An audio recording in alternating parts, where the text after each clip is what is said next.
Nous entrons dans l'étude de l'armure de Dieu. L'apôtre Paul en parle dans sa lettre aux Éphésiens au chapitre 6.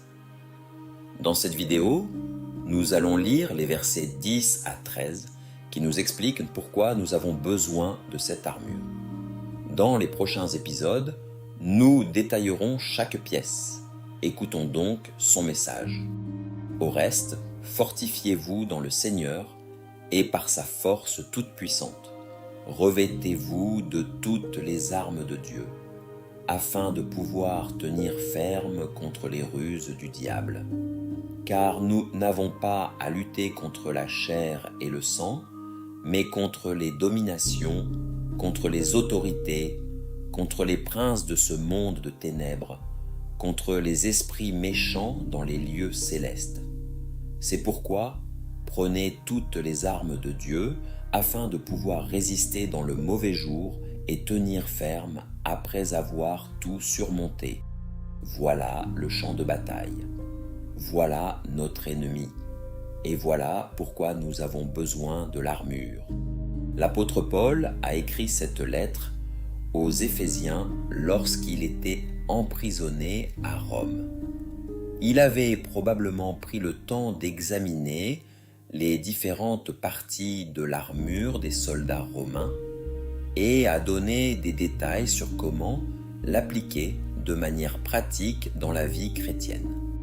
Dans ce passage, il souhaitait nous rappeler qu'en tant que chrétiens, nous sommes en perpétuel combat avec l'ennemi qui est Satan. Notre vie n'est pas un terrain de jeu, mais un champ de bataille où Satan utilise des plans, des stratégies, des pièges pour nous attaquer par la peur, le doute, la tentation ou le découragement. Paul commence par un commandement. Fortifiez-vous dans le Seigneur, pas en vous-même, pas dans votre volonté propre, pas dans votre intelligence ou votre discipline. Notre force vient de Jésus. Il en est la source. Notre rôle est de rester connecté à lui. Puis Paul donne un autre commandement. Revêtez-vous de toutes les armes de Dieu afin de pouvoir tenir ferme contre les ruses du diable, car nous n'avons pas à lutter contre la chair et le sang. Nous devons dès lors nous protéger en revêtant toute l'armure de Dieu. Nous ne pouvons porter certaines pièces et laisser d'autres. Notre véritable ennemi est spirituel, invisible, mais bien réel, et c'est Satan et ses démons. Paul les appelle domination, autorité, prince de ce monde de ténèbres, esprit méchant. L'ennemi veut nous garder ignorants de notre richesse en Christ, de ce que nous sommes en Christ et de qui nous sommes en lui. Paul nous incite à prendre toutes les armes de Dieu, afin de pouvoir résister dans le mauvais jour, car les épreuves viendront. Tentation, doute, découragement, le mauvais jour arrivera, mais l'armure nous permettra de tenir. Il utilise plusieurs fois en quelques versets l'expression « tenir ferme », car nous devons résister, demeurer inébranlables.